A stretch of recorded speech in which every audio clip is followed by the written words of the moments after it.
हाँ जी, कल मैंने आप लोगों को क्वेश्चन करने के लिए दे दिया एक्सरसाइज 8.1। क्वेश्चन नंबर 1 से लेके 3 तक तो मैंने आपके से डिस्कस कर लिया था, है ना। और क्वेश्चन नंबर मैंने कहा था 6 अभी मत करना, सिमिलर ट्रायंगल्स कर लेंगे, उसके बाद मैं अपने आप करा दूंगा। तो ये बताओ क्वेश्चन नंबर 4 हो गया सभी का, 5 सभी का, चलो वेरी गुड। क्वेश्चन नंबर 7 नहीं हुआ, चलो क्वेश्चन नंबर 7 डिस्कस कर लेते हैं। कॉट थीटा आप लोगों को दे रखा है कितना, 7/8, ठीक है।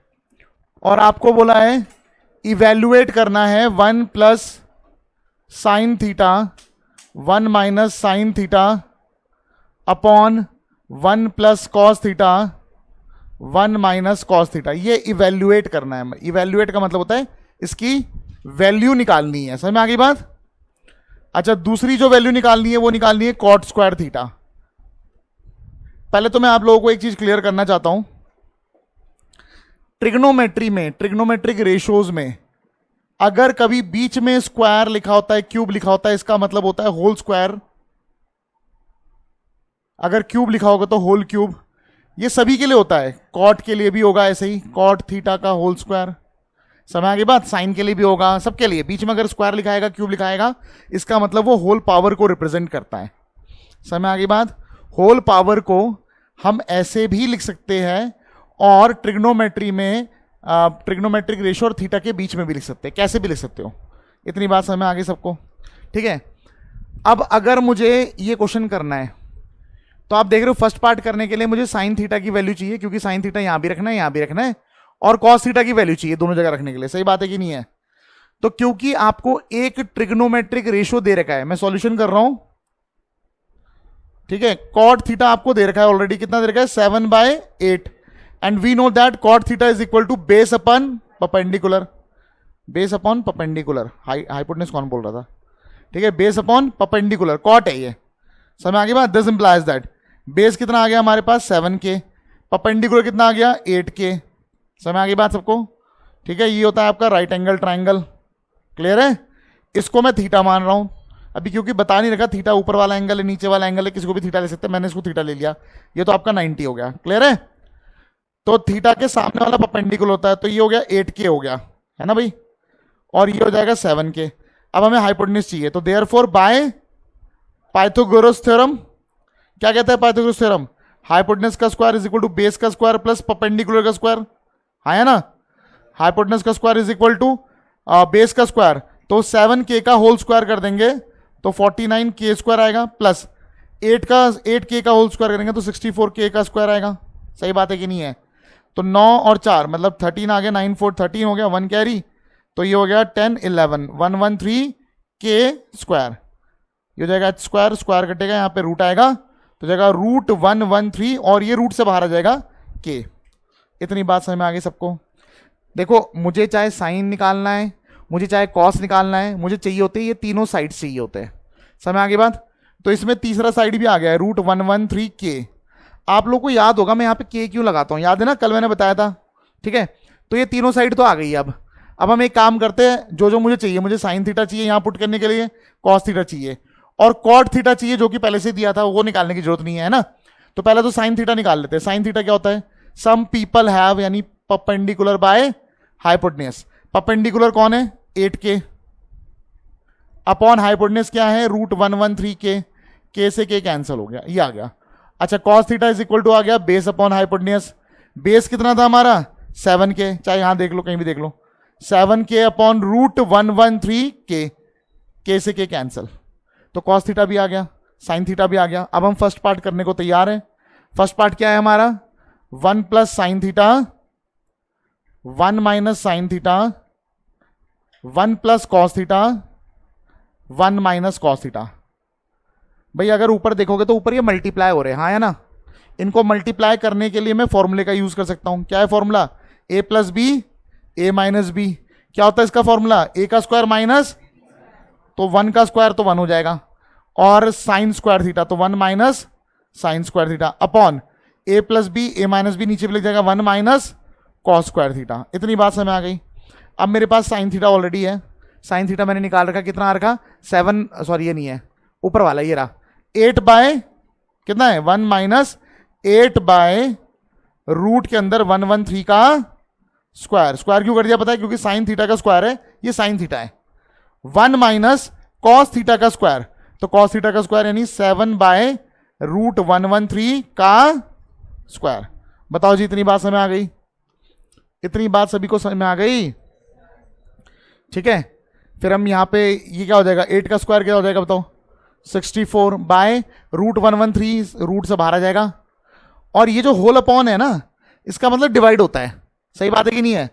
1 माइनस 7 का स्क्वायर क्या हो जाएगा 49 बाय 113। ठीक है जी, अब इस पहले ब्रैकेट को सॉल्व करते हैं, एलसीएम वगैरह ले लेते हैं। एलसीएम क्या आ गया 113 माइनस 64, फिर डिवाइड, यहां पे भी एलसीएम ले लेते हैं 113 माइनस 49, 113 में 64 माइनस करो 49 आएगा अपॉन 113, हाँ है ना? अच्छा ये हो जाएगा डिवाइड, माइनस करोगे 64 बाय 113, 49 बाय 113 डिवाइड अगर मल्टीप्लाई में कन्वर्ट होता है तो ये रेसिप्रोकल कर देते हैं, पता है ना ये बात? तो ये इससे कैंसिल हो गया, तो कितना आ गया 49 बाय, फर्स्ट पार्ट का आंसर आ चुका है। सेकंड पार्ट का आंसर निकालना है, कॉट स्क्वायर थीटा मतलब, कॉट स्क्वायर थीटा मतलब क्या हो जाएगा, कॉट थीटा का होल स्क्वायर, हाँ है ना? कॉट थीटा हमें ऑलरेडी गिवन था 7/8, तो 7/8 का स्क्वायर कर दिया, 7 का स्क्वायर 49 बाय 64, दोनों का आंसर सेम आ रहा है। देखो एनसीईआरटी जो क्वेश्चन देता है ना किसी कारण से देता है, वो ये बोल रहा कि जरा देखो दोनों की वैल्यू सेम आ रही है, इसका मतलब ये दोनों कहीं ना कहीं इक्वल है। आप ना जब थर्ड एक्सरसाइज में पहुंचोगे ना, तब मैं आपको दिखाऊंगा कि हमें इन वैल्यू की जरूरत नहीं थी, हम डायरेक्टली इसको इसके इक्वल प्रूव कर सकते थे। ठीक है, जब हम थर्ड एक्सरसाइज में पहुंचेंगे तब देख लेंगे। समझ में आ गई बात सबको? ठीक है, जल्दी से नोट कर लो पहले से।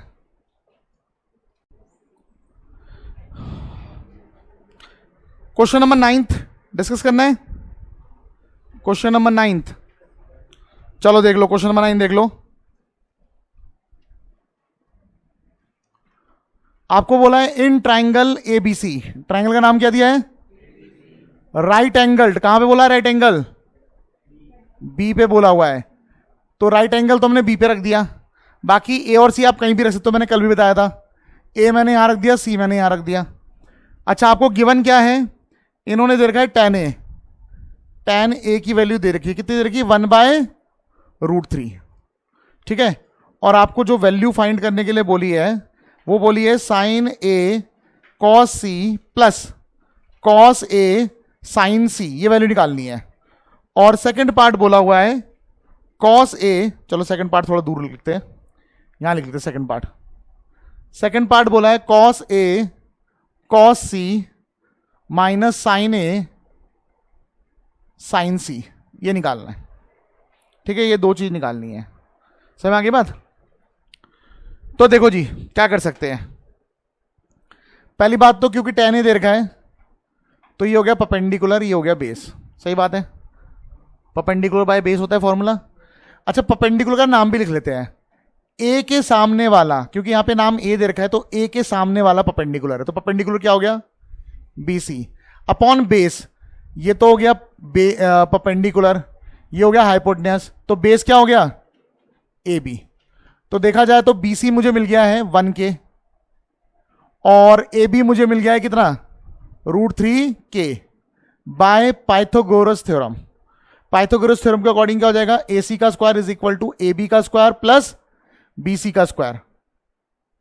पाइथागोरस थ्योरम यही तो होता है कि जो सबसे लंबी साइड है, ठीक है, यानी कि हाइपोटेन्यूस, उसका जो स्क्वायर होता है वो बाकी दोनों बचे हुए साइड्स के स्क्वायर्स के सम के बराबर होता है। ठीक है, मैं जानबूझ के यहाँ पे नाम लिख रहा हूँ, परपेंडिकुलर और बेस यूज नहीं कर रहा हूँ। परपेंडिकुलर और बेस आपको तब यूज करना चाहिए जब एक ही एंगल पे सारी चीजें बेस्ड हो। यहाँ पे ए पे और सी पे दोनों पे पूछी हुई है चीजें, इसलिए मैं यहाँ पे परपेंडिकुलर और बेस नहीं लिख रहा हूँ, बल्कि मैं उनके नाम लिख रहा हूँ। समझ में आ गई बात?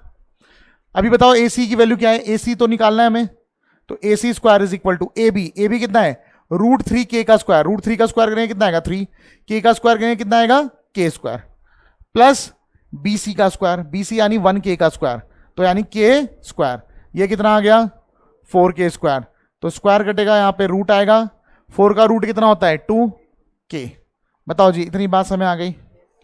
अब मुझे निकालना है साइन ए कॉस सी, साइन ए कॉस सी, यानी इनके बीच में कुछ नहीं है तो मल्टीप्लाई है, ठीक है। साइन का फॉर्मूला बताओ क्या होता है, perpendicular upon hypotenuse, perpendicular upon, ठीक है।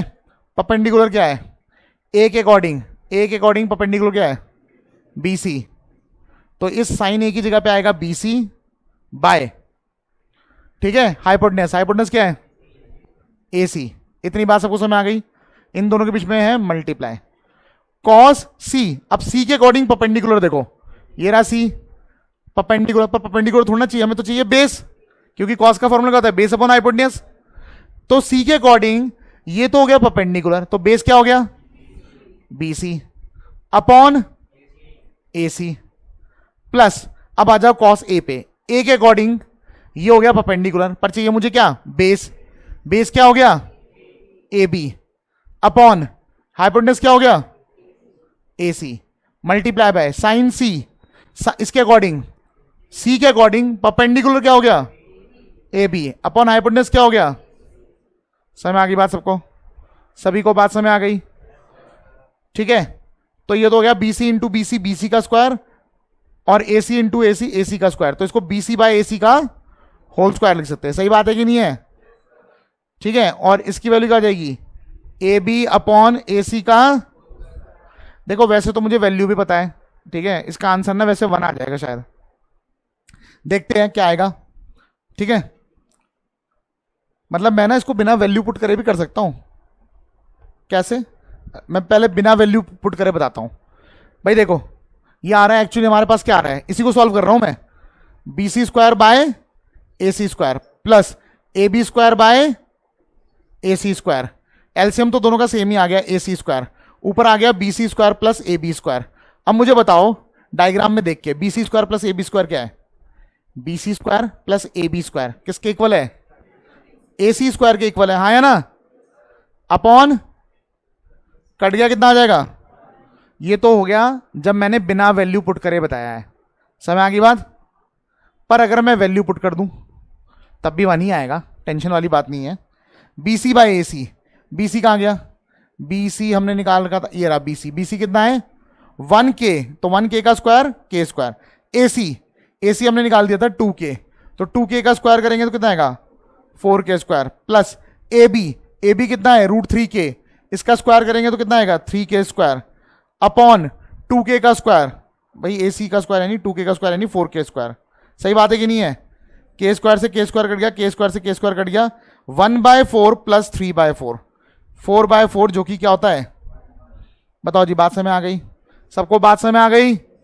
अब आते हैं इस पे, कॉस ए, कॉस का formula base upon hypotenuse, cos का फॉर्मूला, मतलब मैं ना एक चीज बताना चाह रहा था, अगर ना tan a की वैल्यू नहीं भी दी होती और सिर्फ इतना सा पूछा होता, ठीक है ना, तब भी ये क्या ही आता, 1 ही आता, समझ में आ गई बात में क्या बोल रहा हूं, ठीक है।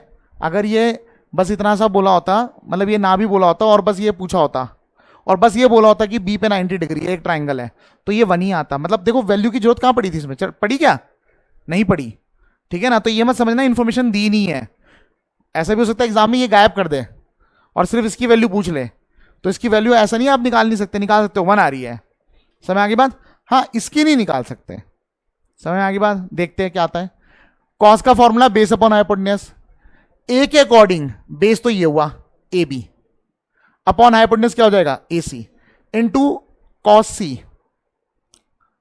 ठीक है, कॉस सी कितना हो जाएगा, सी के अकॉर्डिंग बेस क्या है बी सी अपॉन ए सी, माइनस ए के अकॉर्डिंग परपेंडिकुलर क्या है बी सी अपॉन ए सी, और सी के according perpendicular A B upon, ये तो सेम ही है, कितना आ गया, यानी इसमें भी जरूरत नहीं पड़ी वैल्यू, यानी इसकी वैल्यू भी निकाल सकते थे अगर वो नहीं भी दिया होता तो। समझ में आ गई बात सबको, बात समझ में आ गई, कोई दिक्कत तो नहीं, ठीक है। अब आते हैं इस एक्सरसाइज के सबसे इंपॉर्टेंट क्वेश्चन पे। इस एक्सरसाइज का सबसे इंपॉर्टेंट क्वेश्चन है क्वेश्चन नंबर 10, और ऐसे ही एक एग्जाम्पल भी है, एग्जाम्पल नंबर 5 क्या आज आप लोग ना ये सारे एग्जाम्पल करोगे इसके 5 तक। कौन सा छोड़ दोगे? 2 को छोड़ के सारे करोगे, क्योंकि 2 जो है सिमिलैरिटी पे बेस्ड है। सिमिलैरिटी हमने अभी पढ़ी नहीं है, ठीक है। क्यों नहीं पढ़ी? क्योंकि सेंट मेरीज के पेपर में ट्रिग्नोमेट्री आ रही है, तो हमें मजबूरन यहाँ जंप करना पड़ा। समझ आ गई बात? चलो खैर, क्वेश्चन नंबर 10 पे आ जाओ। वेरी इंपॉर्टेंट क्वेश्चन, इस एक्सरसाइज का सबसे इंपॉर्टेंट क्वेश्चन है। In triangle P Q R, triangle का नाम क्या है?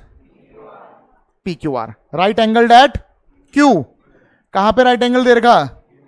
क्यू पे। तो ये हो गया क्यू। पी मैंने कहा था कहीं भी लिख सकते हैं, और आर भी कहीं भी लिख सकते हैं, तो मैंने पी ऊपर लिख दिया, आर नीचे लिख दिया। आगे बोलते हैं क्या क्या गिवन है भैया? P R plus Q R is equal to 25। P R सबको दिख रहा है, ये रहा, ये पी आर है, और क्यू आर दिख रहा है आपको, ये रहा क्यू आर। इन दोनों का लेंथ कंबाइन करके, मतलब इन दोनों को सम करके कितना आ रहा है? 25 आ रहा है, ये गिवन है। अच्छा, इसके अलावा एक चीज और गिवन है, P Q is equal to 5 centimetre, and you have to find the value of sine P निकालना पड़ेगा, कॉस पी निकालना पड़ेगा, टेन पी निकालना पड़ेगा। चाहे आपको साइन निकालना पड़े, कॉस निकालना पड़े, टेन निकालना पड़े, आपको चाहिए होती है तीनों साइड, हाँ या ना? तीनों साइड में से सिर्फ एक साइड गिवन है, वो है 5, ये गिवन है। बाकी दोनों गिवन नहीं है, बाकी दोनों का सम गिवन है। तो कुछ ना कुछ तो हम इंतजाम कर ही देंगे, देखते क्या कर सकते हैं। देखो, सबसे पहली बात तो ऐसा कर लेते हैं, let Q R is equal to X मान लिया। क्यू आर को क्या मान लिया मैंने? एक्स मान लिया। नाउ हमें पता है, क्या पता है? P R plus Q R is equal to 25। हमें पता है ना, P R plus Q R कितना है? 25। तो P R plus X is equal to 25। सही बात है कि नहीं है? तो पी आर की वैल्यू भी निकल आएगी एक्स के टर्म में, 25 माइनस एक्स। इसे फर्स्ट मान लिया, यह आ गया 25 माइनस एक्स। बताओ, यहां तक बात समझ में आ गई? यहां तक बात समझ में आ गई? अब 90 डिग्री के ट्राइंगल को देख के आप सबको हमेशा क्या याद आना चाहिए? पाइथागोरस। ये तो हमेशा याद आना चाहिए। 90 डिग्री के ट्राइंगल में पाइथागोरस हमेशा याद आना चाहिए, हमेशा लगा दो। समझ आ गई बात? तो मैं क्या करूंगा? Bye Pythagoras theorem. क्या कहता है पाइथागोरस थ्योरम? यहां पे क्या हो जाएगा बताओ? ये है 90 डिग्री, 90 डिग्री के सामने वाले को हाइपोटेनस कहते हैं, इसका स्क्वायर यानी 25 माइनस एक्स, ये साइड है, और इस पूरे का स्क्वायर, ठीक है। दूसरा बेस का स्क्वायर कर देते हैं, एक्स का स्क्वायर कर देते हैं, प्लस 5 का स्क्वायर। बताओ जी, इतनी बात समझ आ गई? इसे मैं ओपन करूंगा आइडेंटिटी से, फॉर्मूले से, पता है ना, ए माइनस बी का होल स्क्वायर के फॉर्मूले से। तो चलो करते इसे। ये हो जाएगा ए माइनस बी का होल स्क्वायर क्या होता है? ए का स्क्वायर यानी 25 का स्क्वायर क्या हो जाएगा? 625, प्लस बी का स्क्वायर कर देते हैं, एक्स स्क्वायर, फिर होता है माइनस 2ab, है ना? तो माइनस 2 इंटू 25 यानी 50 इंटू एक्स, तो 50x आ जाएगा। बताओ, बात समझ आ गई? इज इक्वल टू दूसरी तरफ है x square plus 25, x square से एक्स स्क्वायर कैंसिल, क्लियर है? ये हो जाएगा minus 50x is equal to 625, इधर चले जाएगा, तो 25 माइनस 625, तो ये जाएगा माइनस 600, और ये जाएगा माइनस 50x, माइनस से माइनस कैंसिल, x की वैल्यू कितनी आ गई? 600 अपॉन 50, ये इससे कैंसिल, x की वैल्यू कितनी आ गई? 12। देयरफॉर, अच्छा देयरफॉर p मतलब ये क्यू आर आ गया हमारे पास। क्यू आर कितना आ गया?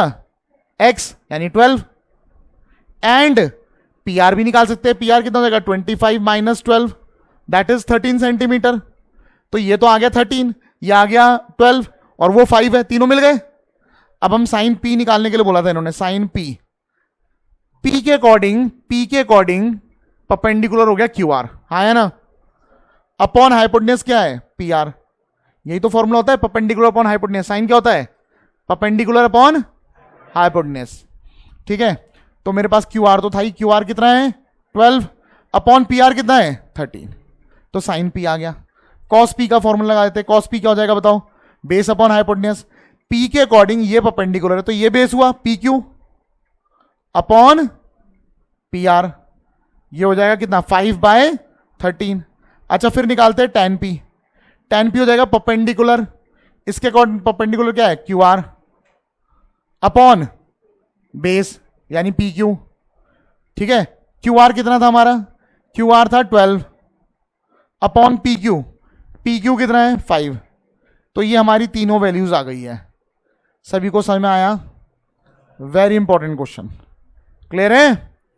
जल्दी से नोट कर लो। देखो जी, अब हम जरा ट्रू एंड फॉल्स देख लेते हैं। क्वेश्चन नंबर 11, फर्स्ट पार्ट बोला है the value of tan a is always less than 1। पहला सवाल है, इन्होंने ट्रू या फॉल्स पूछा हुआ है हमसे। पहले बोलते हैं कि tan a की जो वैल्यू होती है वो हमेशा लेस देन 1 होती है, ये सवाल इन्होंने बोला है। ठीक है, पूछा है, बोला है तुमसे, इसका आंसर ट्रू या फॉल्स में हमें बताना है। तो देखो भाई, ये एक राइट एंगल ट्राइंगल है, ठीक है, ये मान लेते हैं एंगल ए है। तो tan a का फॉर्मूला क्या होता है बताओ? ये मान लो a है, ये b है, ये c है। tan a का फॉर्मूला क्या हो जाएगा? Perpendicular upon base. अब एक बात बताओ, इन्होंने कहा tan a हमेशा लेस देन 1 होता है, क्या होता है? तो अगर लेस देन 1 होगा तो परपेंडिकुलर हमेशा लेस देन बेस होगा। क्या परपेंडिकुलर हमेशा छोटा ही होता है क्या? नहीं ना, बड़ा भी हो सकता है ना। तो इसका मतलब ये क्या हो गया? फॉल्स। सबको बात समझ आ गई? ये हो गया फर्स्ट पार्ट का आंसर। तो ध्यान रखना, tan a लेस देन हमेशा 1 होगा, ये बात गलत है।